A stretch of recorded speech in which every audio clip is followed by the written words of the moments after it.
नमस्कार बच्चों, आज आपके लिए जनसंचार से संबंधित कुछ विशेष सामग्री लेकर आए हैं। देखिए, विभिन्न जनसंचार माध्यमों के वर्तमान प्रचलित रूप। तो कौन कौन सी प्रचलित रूप हैं उनमें एक तो प्रिंट माध्यम है, दूसरा इलेक्ट्रॉनिक माध्यम है। प्रिंट माध्यम के अंतर्गत समाचार पत्र और पत्रिकाएँ आती हैं और इलेक्ट्रॉनिक माध्यम के अंतर्गत रेडियो, टेलीविज़न, सिनेमा, इंटरनेट आते हैं।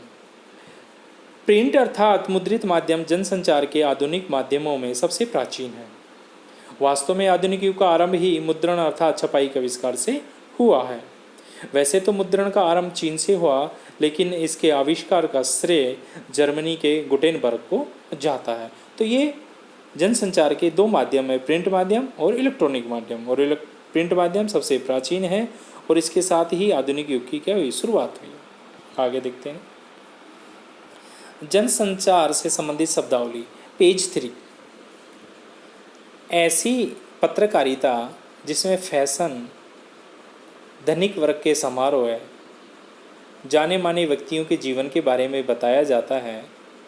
जिसमें फैशन अमीरों की वर्गों की पार्टियों, जाने माने व्यक्तियों के जीवन के बारे में बताया जाता है, पेज 3 पत्रकारिता कहलाती है। अगला है डेडलाइन। किसी समाचार पत्र की वह समय सीमा जब तक कि समाचारों को वह कवर कर सकता है, जैसे कोई प्रातःकालीन समाचार पत्र रात 10 बजे तक समाचार कवर करता है। ठीक है, यहाँ थोड़ा सही कर लेते हैं, इसको एडिट कर लेते हैं।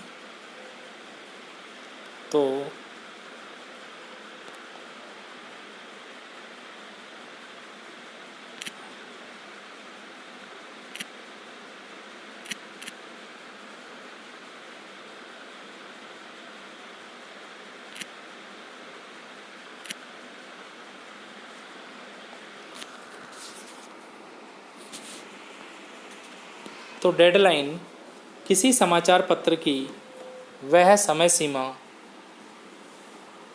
जब तक कि समाचारों को वह कवर कर सकता है, जैसे कोई प्रातःकालीन समाचार पत्र रात 10 बजे तक समाचार कवर करता है, वो डेडलाइन कहलाती है। अतः समाचार को संकलित करने का जो अंतिम समय सीमा होती है उसे डेडलाइन कहते हैं। ठीक। स्टिंग ऑपरेशन भ्रष्टाचारी का पर्दाफाश करता है। अगर सही तरीके से स्टिंग ऑपरेशन किया जाए तो उसे सज़ा मिलने से कोई नहीं रोक सकता। अतः तो गुप्त रहस्यों का, गुप्त भ्रष्टाचार का पर्दाफाश करने के लिए ये आजकल काफ़ी प्रचलित है। अगली, समाचार से आप क्या समझते हैं?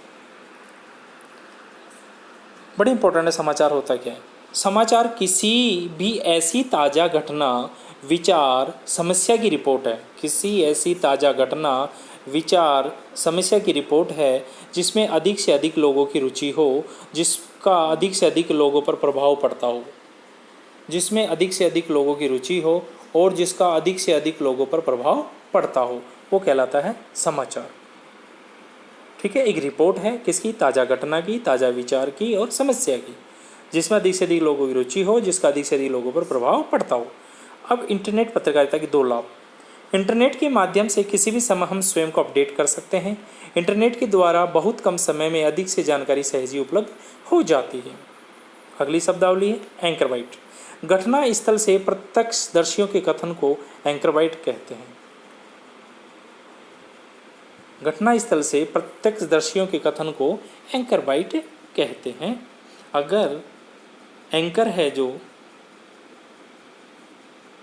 घटना स्थल पर उपस्थित लोगों से जानकारियां प्राप्त कर करके सीधा समाचार जो संवाददाता होता है वो सीधा उसे जो समाचार प्रस्तुत कर रहा है वहाँ तक पहुँचाने का काम करता है। ये एंकर बाइट कहलाती है। फ़ोन इन। एंकर रिपोर्टर फ़ोन के माध्यम से सूचनाएं एकत्रित करके दर्शकों तक पहुंचाते हैं। एंकर रिपोर्टर फ़ोन के माध्यम से सूचना एकत्रित करके दर्शकों तक पहुंचाते हैं, जिसे फ़ोन इन कहा जाता है। रिपोर्टर घटना स्थल पर उपस्थित होता है, यहाँ से अधिक जानकारियाँ लेकर दर्शकों तक पहुंचाता रहता है। संचार के दो प्रमुख प्रकार हैं। समाचार पत्र और दूरदर्शन। संचार के दो प्रमुख प्रकार हैं, समाचार और दूरदर्शन। ये संचार के प्रमुख प्रकार हैं, समाचार और दूरदर्शन। अभी हमने आपको इससे पहले पूर्व में बतलाया था कि प्रिंट जनसंचार के माध्यम, वर्तमान के प्रिंट माध्यम, इलेक्ट्रॉनिक माध्यम है, इलेक्ट्रॉनिक माध्यम और प्रिंट माध्यम है। प्रिंट माध्यम में समाचार पत्र, इलेक्ट्रॉनिक माध्यम में रेडियो, टेलीविज़न, इंटरनेट है। तो यहाँ संचार के दो माध्यम हैं, समाचार पत्र और दूरदर्शन, ये दो प्रकार हैं।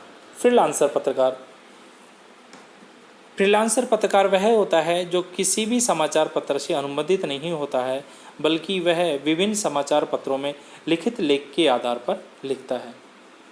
विभिन्न समाचार पत्रों में लिखित, तो फ्रीलांसर पत्रकार जो स्वतंत्र कहते हैं, स्वतंत्र पत्रकार कहते हैं। तो फ्रीलांसर पत्रकार वह होता है जो किसी भी समाचार पत्र से अनुबंधित नहीं होता, जुड़ा हुआ नहीं होता, बल्कि वह विभिन्न समाचार पत्रों में लिखित लेख के भुगतान के आधार पर लिखता है, वो होता है फ्रीलांसर पत्रकार। अंशकालिक पत्रकार। अंशकालिक पत्रकार वह होता है जो किसी समाचार संगठन के लिए निश्चित मानदेय पर काम करता है, जो किसी समाचार संगठन के लिए निश्चित मानदेय पर काम करता है। पीत पत्रकारिता। पीत पत्रकारिता झूठी अफवाह, व्यक्तिगत आरोप प्रत्यारोप, प्रेम संबंधी अथवा अन्य प्रसंगों के भंडाफोड़, ब्लैकमेलिंग आदि के लिए लिखे गए समाचारों या रिपोर्टों को कहते हैं। समाचार लेखन के 6 ककार, क्या, कौन, कब, कहाँ, कैसे और क्यों, ये 6 ककार हैं। समाचार लेखन के ये 6 ककार हैं, क्या, कौन, कब, कहाँ, कैसे और क्यों, ये 6 ककार हैं, ये हमें याद रहे। पीत पत्रकारिता की बात हुई आज, जिसमें झूठी अफवाह, व्यक्तिगत आरोप प्रत्यारोप, प्रेम संबंधी अन्य प्रसंगों के भंडाफोड़, ब्लैकमेलिंग आदि के लिए लिखे गए समाचारों या रिपोर्टों को कहते हैं पीत पत्रकारिता। ठीक है, ये 19वीं शताब्दी के उत्तरार्ध में अमेरिका में प्रचलित रही थी। इसमें झूठी अफवाह, व्यक्तिगत आरोप प्रत्यारोप, प्रेम संबंधी अथवा अन्य प्रसंगों के भंडाफोड़, ब्लैकमेलिंग आदि के लिए लिखे गए समाचारों या रिपोर्टों को कहते हैं पीत पत्रकारिता। पेशतरी अलग होती है, जैसे अमीरों की महफिलों की, अमीरों की पार्टियाँ, जाने माने लोगों के व्यक्तिगत जीवन से संबंधित बातों को बतलाया जाता है। फ्रीलांसर पत्रकार स्वतंत्र पत्रकार होता है जो किसी भी समाचार पत्र से अनुबंधित नहीं होता है, बल्कि विभिन्न समाचार पत्रों में लिखित लेख के भुगतान के आधार पर लिखता है। अंशकालिक पत्रकार जो किसी समाचार संगठन के लिए निश्चित मानदेय पर काम करता है। फ़ोन इन आपको बता दिया गया। एंकर रिपोर्टर फ़ोन के माध्यम से सूचना एकत्र करके दर्शकों तक पहुंचाता है, इसे फ़ोन इन कहा जाता है। रिपोर्टर घटना से उपस्थित होता है, जहां से अधिक जानकारी ले दर्शकों तक पहुंचाता है। एंकर बाइट, घटना स्थल से प्रत्यक्षदर्शियों के कथन को एंकर बाइट कहते हैं।